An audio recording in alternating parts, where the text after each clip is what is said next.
Audio Jungle.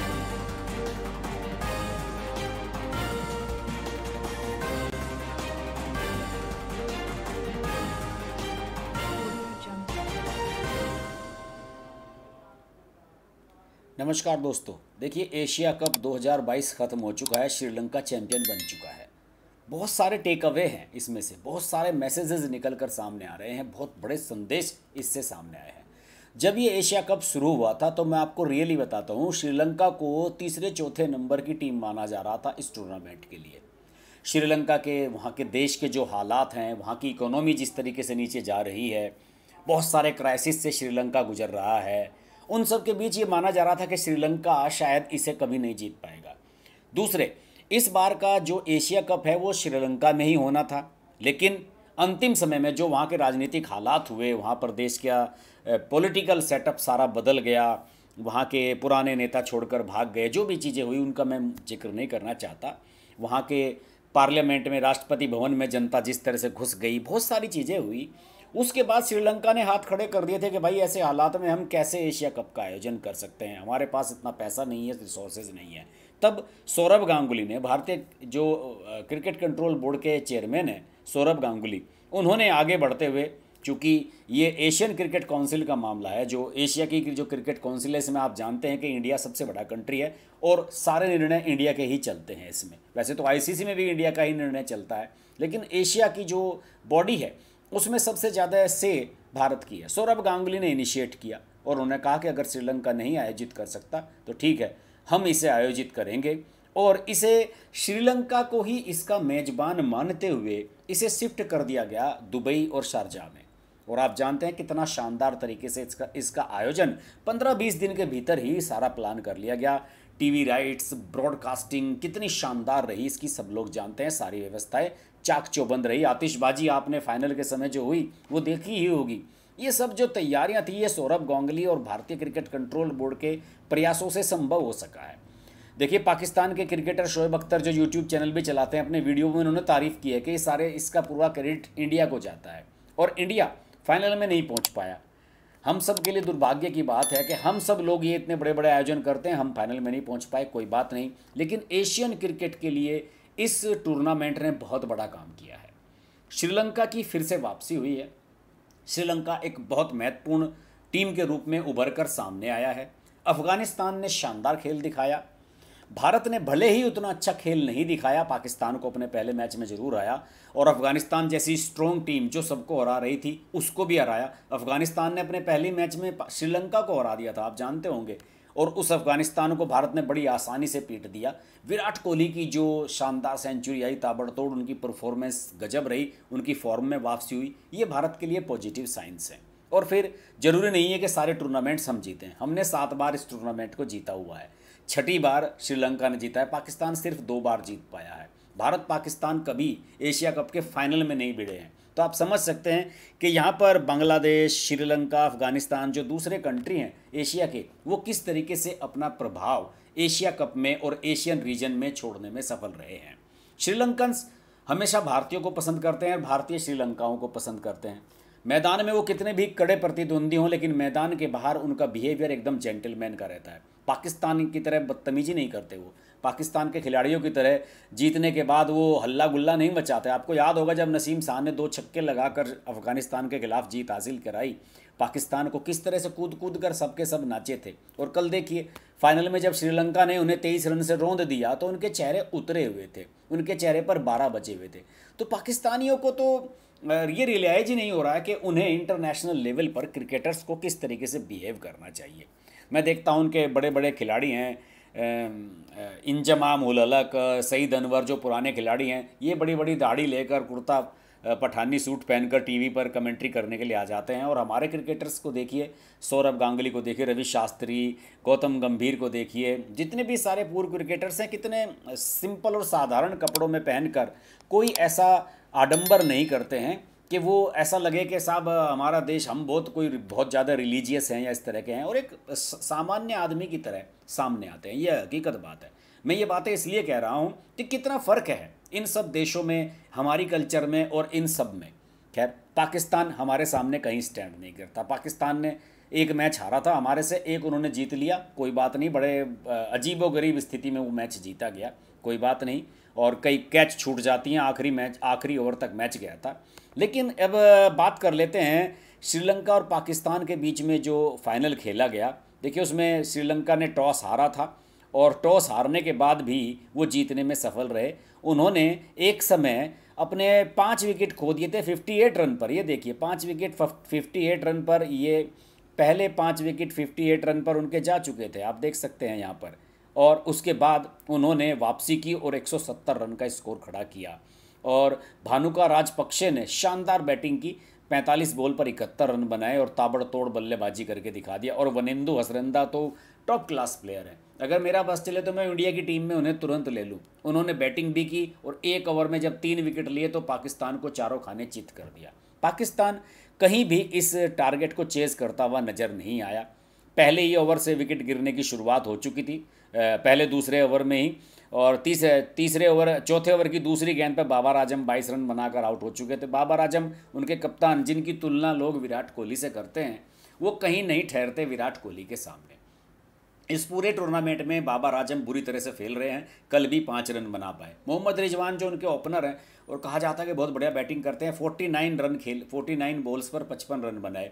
15वें over तक खेलते रहे और जब रन बनाने की बात आई, हिट करने की बात आई, आउट होकर पवेलियन में बैठ गए। और उसके बाद की आप कहानी देख ही रहे हैं, फ़कर जमा और खुशदिल शाह, मोहम्मद नवाज, आसिफ अली, शादाब खान, हरीश राव, सब देखिए किस के तरीके से जा रहे हैं। और जो 2 छिक्के मारे थे जिन्होंने लास्ट बॉल पर नसीम शाह ने अफगानिस्तान के खिलाफ, उन्हीं के कप्तान कह रहे थे कि हमारे नसीम शाह ने 2 छिक्के मार के जिता दिया। उनके छिक्के भी निकल गए और नसीम शाह जो है वो 2 गेंदों पर 4 रन बनाकर आउट हो गए। तो ये सारा सिनेरियो उनका रहा। मैं तो सिर्फ ये कहता रहा हूँ कि अफ़गानिस्तान बेटर टीम बनकर उभर रही है, इसमें हमें कोई दिक्कत नहीं है। लेकिन अफ़गानिस्तान पाकिस्तान के लिए भी एक बहुत बड़ी राइवल खड़ी हो रही है और भारत के साथ उनकी राइवलरी दूसरे लेवल की है। भारत पाकिस्तान के खिलाफ मैच जरूर खेलता है, इमोशनल सब लोग हो जाते हैं, पूरा देश इमोशनल हो जाता है, लेकिन फिर भी हम उसको एक मैच की तरह लेते हैं कि अनदर मैच, जैसे कि हम ऑस्ट्रेलिया या न्यूजीलैंड इंग्लैंड के साथ खेलते हैं, उसी तरह का मैच है। ठीक है, एक मैच हुआ, ख़त्म कहानी हुआ। लेकिन पाकिस्तान वाले दिल पर ले लेते हैं, उसे निजी दुश्मनी बना लेते हैं और इसी तरह की भावनाएं उन्होंने अफगानिस्तान के मन में भर दी हैं। तो अब पाकिस्तान वालों के सामने कुछ बचता नहीं है। सोशल मीडिया पर देखिए क्या चल रहा है। पाकिस्तान की ये जो एक फ़ैन है, ये रोती हुई नज़र आई और इनकी आंखों में आंसू आ गए पाकिस्तान की जिस तरीके से हार हुई। हालांकि इन्होंने जो श्रीलंका के फैंस इनके बगल में मौजूद थी, महिलाएं, उन सबको उन्होंने बधाई दी, मुबारक भी कहा कि अरे आपकी टीम जीत गई, चलिए मुबारक है, मुझे बड़ी खुशी है। लेकिन इनके आंखों से जो आंसू है वो रुकने का नाम नहीं ले रहे थे कि वो पाकिस्तान की जो टीम की हार हुई है उससे ये बेचारी बड़ी दुखी थी। पाकिस्तान के सारे सपोर्टर्स ग्राउंड में रो रहे थे। और ये देखिए एक वीडियो वायरल हो रहा है कि अफ़गानिस्तान में पाकिस्तान की हार पर किस तरह से खुशियाँ मनाई जा रही हैं। ये अफ़गानिस्तान का नज़ारा है जहाँ आतिशबाजी हो रही है और वहाँ पर लोग जश्न मना रहे हैं कि श्रीलंका ने उन्हें हरा दिया और इसमें सबको खुशी है।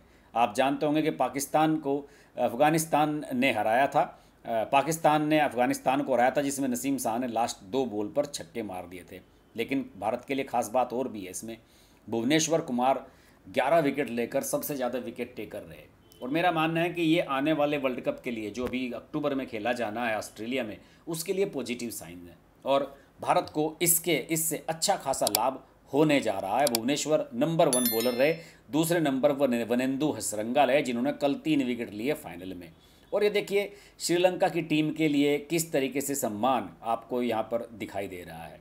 ये देखिए ट्रॉफी लेकर बाहर आते हुए महेश तीक्ष्णा और दूसरे खिलाड़ी, और ढोल नगाड़े बज रहे हैं और सारी टीम का सम्मान किया जा रहा है। उनके कैप्टन जा रहे हैं, पूरी टीम जा रही है। श्रीलंका वाले खिलाड़ियों की एक बात तो है, वो दिलदार हैं, पूरे मैच में कहीं भी 1 मिनट के लिए भी बाहर होते हुए नज़र नहीं आए, हमेशा गेम में बने रहे। सारी परिस्थितियां ख़राब हो जाने के बावजूद भी खुद को कमबैक किया और अपनी स्ट्रेंथ पर खेले और शानदार तरीके से उन्होंने मैच को इसको जीत कर दिखाया। और भी बहुत कुछ है। ये देखिए उनका जो ड्रेसिंग रूम है उसका ये नज़ारा है जहाँ पर पूरी टीम जोश खरोश से नाच रही है। देखिए और क्या जश्न का माहौल है, ट्रॉफ़ी को लेकर किस तरीके से मस्ती कर रहे हैं श्रीलंका के खिलाड़ी। इन सब लोगों का ये भी मानना था, वनिंदु हसरंगा हैं और इन सब लोगों का ये मानना था केक कटिंग हो रही है। वनिंदु हसरंगा का ये भी मानना था इन लोगों का कि वनिंदु हसरंगा इनके लिए मेन खिलाड़ी साबित हो सकते हैं। आप सब जानते ही होंगे कि वनिंदु हसरंगा एक ऐसे खिलाड़ी हैं जो एशिया कप के साथ साथ IPL में भी बहुत बढ़िया तरीके से खेलते रहे हैं और उन्होंने शानदार सफलता हासिल की है। और ये देखिए, शोएब मलिक ने एक ट्वीट कर दिया है, सानिया मिर्जा के हस्बैंड। इन्हें लेकर चर्चा हो रही है कि इन्हें टीम में क्यों नहीं लिया गया, इन्हें समय से पहले रिटायरमेंट लेने के लिए मजबूर किया गया। इन्होंने कहा, एक ट्वीट किया कि when will we come out of from friendship liking and disliking culture, Allah always help the honest. उन्होंने कहा कि अल्लाह ईमानदार लोगों की हेल्प करता है, हम अपनी निजी पसंद, दोस्ती पसंद और नापसंद से हम कब बाहर निकलेंगे। इंजमाम उल हक एक पाकिस्तानी चैनल पर बोल रहे थे, उन्होंने भी कहा कि शोएब मलिक को इसमें टीम में होना चाहिए था। और ये एशिया कप की शानदार जो आप देख रहे होंगे जीतने के बाद जश्न का माहौल है चारों तरफ से, और किस तरीके से जीता इन्होंने इसमें दिखाई दे रहा है। बांग्लादेश को इन्होंने ग्रुप बी के मैच में 2 विकेट से हराया, फिर अफ़गानिस्तान को 4 विकेट से हराया, फिर सुपर 4 में खेले, पहला मैच अफ़गानिस्तान से हार गए थे, फिर उसके बाद इंडिया को 6 विकेट से हराया, और पाकिस्तान को सुपर 4 के एक मैच में 5 विकेट से हराया, और कल फिर 23 रन से हराया, यानी कि पाकिस्तान को 2 लगातार मैच हराए। तो पाकिस्तान पर ये शानदार जीत है उनकी। और ये वहाँ के श्रीलंका के जो क्रिकेट कंट्रोल बोर्ड के अध्यक्ष हैं, प्रेसिडेंट हैं, शम्मी डी सिल्वा, वो उनके कप्तान को ट्रॉफ़ी देते हुए, देखिए सौरभ गांगुली ने यहाँ भी बड़ा दिल दिखाया, क्योंकि श्रीलंका इसका मेज़बान था, इसलिए उन्होंने कहा कि उन्हीं को ट्रॉफ़ी देने दीजिए। और वसीम अकरम का एक बयान आ गया है कि पाकिस्तान की टीम को एक ओपनर को तेज रन बनाने होंगे और दूसरे को एंकर का रोल प्ले करना होगा, और पाकिस्तान ये करने में विफल रहा है और यही उसकी वजह है। और कुछ मीम्स भी बन रहे हैं सोशल मीडिया पर कि पाकिस्तान की जो महिला फ़ैन है, मैच से पहले ये हालत थी और मैच के बाद इस तरह से बुर्का पहनकर आ गई हैं। मजाक बनाने वालों की कोई लिमिट नहीं है, मजाक बनाने वाले मजाक बनाते रहते हैं, लेकिन वास्तव में असली विनर्स हैं श्रीलंका के खिलाड़ी, जिन्होंने थ्रू आउट अपनी स्ट्रेंथ पर खेला और शानदार तरीके से अपनी टीम को जिता कर लेकर गए। और कभी भी मैं लग रहा हूँ कि जिस दिन उन्होंने भारत की टीम को हराया था, उसी दिन मुझे लग गया था कि श्रीलंका इस बार चैंपियन बनने जा रहे हैं और पाकिस्तान का कुछ होने वाला है नहीं। और पाकिस्तान के लिए मुझे लग रहा है कि आने वाले समय में वर्ल्ड कप में भी उनकी स्थिति ज़्यादा बेटर रहने वाली है नहीं। तो एशिया कप अब जब ख़त्म हो गया है तो इससे हमें कई चीज़ें सीखने को मिलती हैं। एक प्रमुख चीज़ तो सीखने को ये मिली कि हमारे विराट कोहली की परफॉर्मेंस फॉर्म वापस आ गई, हमें बड़ी खुशी है। दूसरे, अफ़गानिस्तान ने बढ़िया खेल दिखाया। श्रीलंका जो हमारे एशियन रीजन की एक बहुत बढ़िया टीम रही है, अर्जुन रणतुंगा के नेतृत्व में 1996 में आपको ध्यान होगा किस तरीके से इन लोगों ने वर्ल्ड कप जीता था। और उसके बाद से टीम का जो डाउनफॉल हुआ, उससे अब टीम उभर रही है। मुझे पूरी उम्मीद है कि उनका देश भी उभरेगा, जो उनके देश के हालात हैं उससे वो उभर कर सामने आएंगे। पाकिस्तान के साथ तो खैर संबंधों की हम बात नहीं कर सकते, लेकिन श्रीलंका के साथ हमारे देश के संबंध बढ़िया रहे हैं और हम चाहते हैं कि इस रीजन में वो बढ़िया टीम बनकर रहे हैं। बांग्लादेश के साथ उनकी प्रतिद्वंदिता उभर रही है, लेकिन बांग्लादेश को उन्होंने धूल चटा दी है। तो मेरा मानना है कि अब इस समय वर्तमान समय में भारत के अलावा एशिया में जो नंबर 1 की टीम उभर कर सामने आ रही है वो श्रीलंका है। पाकिस्तान को अपने ऊपर बहुत काम करना होगा। मुझे वर्ल्ड कप में उनसे कोई ज़्यादा उम्मीद नज़र नहीं आ रही है। भारतीय टीम को भी बहुत काम करना है, लेकिन भारतीय टीम के पास टैलेंट इस कदर है, हर लेवल पर कई खिलाड़ी इस कदर मौजूद हैं कि वो इस T20 फॉर्मेट में वर्ल्ड कप जीतने में सक्षम है। बहरहाल एशिया कप का ये आखिरी वीडियो था। वर्ल्ड कप पर भी हमारे वीडियोस आते रहेंगे। क्रिकेट पर मैं पहले भी वीडियो बनाता रहा हूँ। अगर आपको ये वीडियो अच्छा लगे इसको लाइक कीजिए, शेयर कीजिए। चैनल का कंटेंट पसंद आ रहा है तो ग्लोबल हर्ष को, मेरे इस चैनल को ज़रूर लाइक कर लीजिए और सब्सक्राइब करना तो आपको भूलना ही नहीं चाहिए। सब्सक्राइब करने के साथ साथ नोटिफिकेशन का बेल आइकन भी प्रेस कर लें, क्योंकि मैं इस चैनल पर कभी कभी लाइव भी आता हूं और लाइव आकर सबसे चर्चा करता रहता हूं। तो जुड़े रहिए हमारे साथ। अगले वीडियो में आपसे फिर मुलाकात होगी। नमस्कार। Hi, this is Pooja Bedi, and I'd like to say that I'm deeply grateful to Harsh for his wonderful and courageous reporting, and the fact that he always stands up for what he thinks is right. Thank you, Harsh, for all the support and all the love, and rock on. Everyone who's watching this, don't hesitate to press the like, share, subscribe button on his channel.